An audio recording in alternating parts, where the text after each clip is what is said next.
पार्थ चटर्जी की गिरफ्तारी से लेकर ममता के मंत्रियों पर छापेमारी तक, जानिए ऐसी 10 बड़ी बातें जो आपको बताएंगी इस पूरे मामले के बारे में। पार्थ चटर्जी वर्तमान में उद्योग और वाणिज्य मंत्री हैं। जब यह कथित घोटाला हुआ तब उनके पास शिक्षा विभाग था। पश्चिम बंगाल में शिक्षक भर्ती घोटाले को लेकर उद्योग और वाणिज्य मंत्री पार्थ चटर्जी को ईडी ने गिरफ्तार किया है। पार्थ चटर्जी से करीब 26 घंटे की पूछताछ के बाद उन्हें गिरफ्तार किया गया। इसके अलावा ईडी ने उनकी एक करीबी अर्पिता मुखर्जी, बड़ा वायरल हो रहे हैं उनके वीडियोज, इनको भी हिरासत में लिया है। यह मामला क्या है, इसको सिलसिलेवार तरीके से आसान भाषा में समझिए। 10 बड़ी बातें इस मामले की इस रिपोर्ट में आपको बताने जा रहे हैं। सबसे पहली बात, प्रवर्तन निदेशालय ने पश्चिम बंगाल के मंत्री पार्थ चटर्जी को राज्य में कथित शिक्षक भर्ती घोटाले से जुड़े मनी लॉन्ड्रिंग मामले में गिरफ्तार किया है। गिरफ्तारी मंत्री की एक करीबी अर्पिता मुखर्जी से 20 करोड़ रुपए से ज्यादा की जो रकम बरामद हुई, आप नोटों के बंडल देख रहे हैं तस्वीरों में, बड़ी तादाद में पैसा मिला है कैश में, और इसके कुछ घंटों बाद ही, जब यह पैसा मिला उसके कुछ घंटों बाद ही गिरफ्तारी हुई है। दूसरी अहम बात, ईडी ने कहा कि अर्पिता के परिसरों में छापेमारी के दौरान 20 करोड़ रुपए और 20 से अधिक मोबाइल फोन भी जब्त किए गए हैं। हालांकि बरामद फोन के उद्देश्य और उपयोग का पता नहीं लगाया जा सका है। 20 फोन मिले हैं। अब ये इन 20 फोन से क्या होता था, किस तरह की बातचीत होती थी, इनके रिकॉर्ड्स क्या हैं, किन किन लोगों से बातचीत की गई है। अगर ये मामला और आगे बढ़ता है, इस मामले में गहराई से जांच होती है, तो हो सकता है कई और चेहरे बेनकाब हों, बहुत सी चीजें सामने आए। इसलिए ये 20 करोड़ रुपया तो ईडी की कार्रवाई के लिए महत्वपूर्ण है ही, ये 20 फोन भी बहुत महत्वपूर्ण माने जा रहे हैं। इनसे किन लोगों से बातचीत की जाती थी, इनका क्या इस्तेमाल किया जाता था, ये जानना भी बहुत महत्वपूर्ण रहने वाला है इस पूरे मामले की जांच में।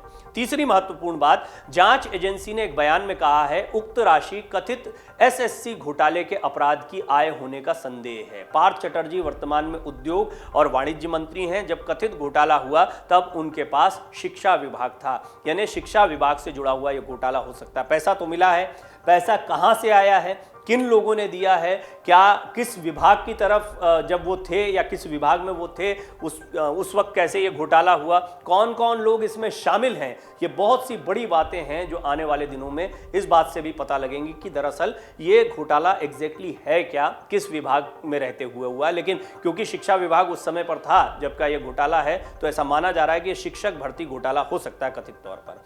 चौथी बड़ी बात, नकदी की बरामदगी के बाद रात भर तृणमूल नेता से पूछताछ की गई। जांच एजेंसी ने करीब 26 घंटे की पूछताछ के बाद चटर्जी को गिरफ्तार किया। उनकी पूछताछ शुक्रवार सुबह शुरू हुई थी।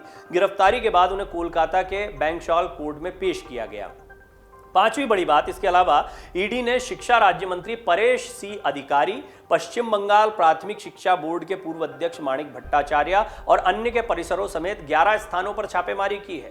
जिन अन्य लोगों पर छापा मारा गया उनमें पार्थ चटर्जी के ओएसडी पीके बंदोपाध्याय, जब वो पहले राज्य के शिक्षा मंत्री थे, उनके तत्कालीन निजी सचिव सुकांत आचार्य, चंदन मंडल उर्फ रंजन, जो कथित तौर पर शिक्षक की नौकरी देने के वादे पर पैसे लेता था। ये पूरा मामला अभी सिलसिलेवार तरीके से आएगा, जैसा मैंने पहले भी बताया, एक नहीं कई नाम इसमें खुलकर आ सकते हैं।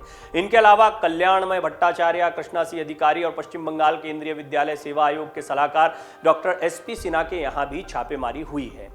सातवीं बड़ी बात, तृणमूल कांग्रेस ने अर्पिता मुखर्जी से यह कहते हुए दूरी बना ली है कि उनका पार्टी से कोई संबंध नहीं है। टीएमसी महासचिव कुणाल घोष ने ट्वीट किया, ईडी द्वारा बरामद धन का तृणमूल से कोई लेना देना नहीं है। जिन लोगों का नाम इस जांच में है, ये उनकी जिम्मेदारी है कि वो उनसे जुड़े या उनके वकीलों से जुड़े, जो भी इस मामले से जुड़े होंगे, वो उनके सवालों का जवाब दे। टीएमसी ने पल्ला झाड़ लिया है। टीएमसी एक किनारे खड़ी हो गई है। टीएमसी को यह पता है कि यह मंत्री का मामला है और अर्पिता जिनके घर से पैसा बरामद हुआ उनका मामला है, वो इस पर जवाब दे, पार्टी का इससे कोई लेना देना नहीं। वहीं आठवीं बड़ी बात, बंगाल के स्पीकर बिमान बनर्जी ने कहा कि जांच एजेंसी को विधानसभा के किसी सदस्य को गिरफ्तार करने से पहले स्पीकर को सूचित करना चाहिए। उन्होंने कहा ईडी या सीबीआई किसी भी सांसद या विधायक को गिरफ्तार करते समय लोकसभा या विधानसभा के अध्यक्ष को सूचित करती है। यह संवैधानिक मानदंड है, लेकिन मुझे चटर्जी की गिरफ्तारी के बारे में ईडी से कोई सूचना नहीं मिली। नौवीं बड़ी बात, केंद्रीय मंत्री आर चंद्रशेखर ने कहा है कि सीएम ममता बनर्जी ईडी और सीबीआई के खिलाफ बोलती हैं, लेकिन जब भी ये एजेंसियां राजनीतिक भ्रष्टाचार का पर्दाफाश करती हैं वो चुप हो जाती हैं। वो कानून प्रवर्तन एजेंसियों को उनकी जांच को विफल करने के लिए डराने की कोशिश करती है, इसलिए उनकी सरकार में भ्रष्टाचार का कोई मामला सामने नहीं आता। उन्होंने कहा कि पश्चिम बंगाल के एक मंत्री के करीबी सहयोगी पर ईडी द्वारा छापेमारी के दौरान इतनी बड़ी राशि मिलना ये पश्चिम बंगाल में राजनीतिक भ्रष्टाचार के बारे में बताता है।